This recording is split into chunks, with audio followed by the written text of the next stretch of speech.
Hello ಸಲಾಂ ನಮಸ್ತೆ. ವಕೀಲ್ ಸಾಬ್ ಕಾರ್ಯಕ್ರಮಕ್ಕೆ ತಮಗೆಲ್ಲ ಸ್ವಾಗತ. ನಾವು ಎಚ್ ಮೊಹಮ್ಮದ್ ಇಮ್ರಾನ್, ಅಡ್ವೊಕೇಟ್, ಚಿತ್ರದುರ್ಗ. ಸ್ನೇಹಿತರೆ, ಇವತ್ತಿನ ವಿಷಯ FIR, ಫಸ್ಟ್ ಇನ್ಫಾರ್ಮೇಶನ್ ರಿಪೋರ್ಟ್.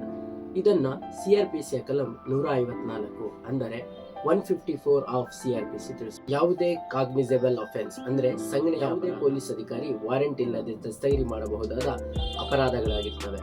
ಇದನ್ನು ಶೆಡ್ಯೂಲ್ 1 CRPCಯ ಕಲಂ 154 ಕ್ಲಾಸ್ 1ರಲ್ಲಿ ಹೇಳಿದಂತೆ ಯಾವುದೇ ಒಬ್ಬ ವ್ಯಕ್ತಿ ಯಾವುದೇ ಒಂದು ಸಂಜ್ಞೆ ಅಪರಾಧಕ್ಕೆ ಸಂಬಂಧಪಟ್ಟ ಹಾಗೆ ಲಿಖಿತ ರೂಪದಲ್ಲಿ ಅಥವಾ ಬಾಯ್ಮಾತಿನ ಮೂಲಕವಾಗಿ ಪೊಲೀಸ್ ಅಧಿಕಾರಿಯ ಮುಂದೆ ದೂರನ್ನು ಸಲ್ಲಿಸಬಹುದಾಗಿದೆ. ಈ ರೀತಿ ಸಲ್ಲಿಸಿದ ದೂರನ್ನು 154 ಕ್ಲಾಸ್ 2ರನ್ವಯ ಪೊಲೀಸ್ ಅಧಿಕಾರಿಗಳು ಅದನ್ನು ಲಿಖಿತ ರೂಪದಲ್ಲಿ ಬರವಣಿಗೆ ಮಾಡಬೇಕಾಗುತ್ತೆ ಹಾಗೂ ಸಹಿ ಮಾಡಿಸಬೇಕಾಗುತ್ತದೆ.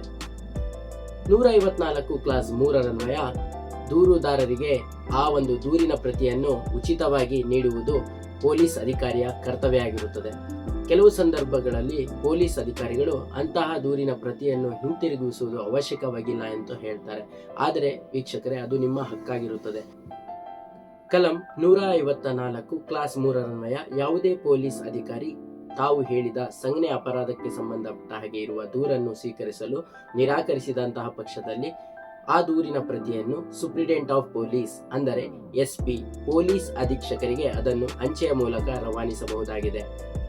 ಹಾಗೆ ನೀಡಿದಂತಹ ದೂರನ್ನು ಪೊಲೀಸ್ ಅಧೀಕ್ಷಕರು ಪರೀಕ್ಷಿಸಿ ಅದರ ಸತ್ಯಾಸತ್ಯತೆಯನ್ನು ತಾವೇ ಆಗಲಿ ಅಥವಾ ತಮ್ಮ ನಿರ್ದೇಶನದ ಮೇಲೆಗೆ ಬೇರೆ ಪೊಲೀಸ್ ಅಧಿಕಾರಿಯಿಂದಾಗಲಿ ಅದನ್ನು ತನಿಖೆಗೆ ಒಳಪಡಿಸಬಹುದಾಗಿದೆ. ಹೊರತಾಗಿಯೂ ಯಾವುದೇ ಪೊಲೀಸ್ ಅಧಿಕಾರಿ ತಮ್ಮ ದೂರನ್ನು ಸ್ವೀಕರಿಸಿದಂತಹ ಸಂದರ್ಭವನ್ನು ಸಂಬಂಧಪಟ್ಟ ಮ್ಯಾಜಿಸ್ಟ್ರೇಟ್ಗೆ ಸಲ್ಲಿಸಬಹುದು. ಕಲಂ 156 ಕ್ಲಾಸ್ 3ರನ್ವಯ ಹಾಗೂ 190 CRPC ಅನ್ವಯ ಸಂಬಂಧಪಟ್ಟ ಮ್ಯಾಜಿಸ್ಟ್ರೇಟ್ರಿಗೆ ದೂರು ದಾಖಲಿಸುವಂತೆ ಮನವಿ ಮಾಡಿಕೊಳ್ಳಬಹುದು. ಹಾಗೂ ಕಲಂ 166 ಕ್ಲಾಸ್ 1ರಲ್ಲಿ ತಿಳಿಸಿರುವಂತೆ ಯಾರೇ ಪೊಲೀಸ್ ಅಧಿಕಾರಿ ತಾವು ಕೊಟ್ಟ ಮಾಹಿತಿಯನ್ನು ಬರಹ ರೂಪದಲ್ಲಿ ಸ್ವೀಕರಿಸಲು ನಿರಾಕರಿಸಿದಂತಹ ಸಂದರ್ಭದಲ್ಲಿ ಅಂತಹ ಪೊಲೀಸ್ ಅಧಿಕಾರಿಯ ವಿರುದ್ಧ ಕರ್ತವ್ಯ ಲೋಪದ ಆಧಾರದ ಮೇಲೆ ಅವರ ವಿರುದ್ಧ ದೂರನ್ನು ನೀಡಬಹುದಾಗಿದೆ. ಇದಕ್ಕೆ ಕನಿಷ್ಠ 2 ತಿಂಗಳಿಗಿಂತ ಹಾಗೂ ಗರಿಷ್ಠ 6 ತಿಂಗಳವರೆಗೆ ಕಠಿಣ ಕಾರಾಗೃಹ ಶಿಕ್ಷೆಗೆ ಗುರಿಪಡಿಸಿ ದಂಡವನ್ನು ಕೂಡ ವಸೂಲಿ ಮಾಡಲಿಕ್ಕೆ ಅವಕಾಶವಿದೆ. ಸ್ನೇಹಿತರೆ, ನಾವು ಹೇಳುವುದಿಷ್ಟೇ, ಪೊಲೀಸ್ ಅಧಿಕಾರಿಗಳು ಸಹ ಕಾನೂನು ರಕ್ಷಕ ಅಧಿಕಾರಿಗಳಾಗಿರ್ತಾರೆ.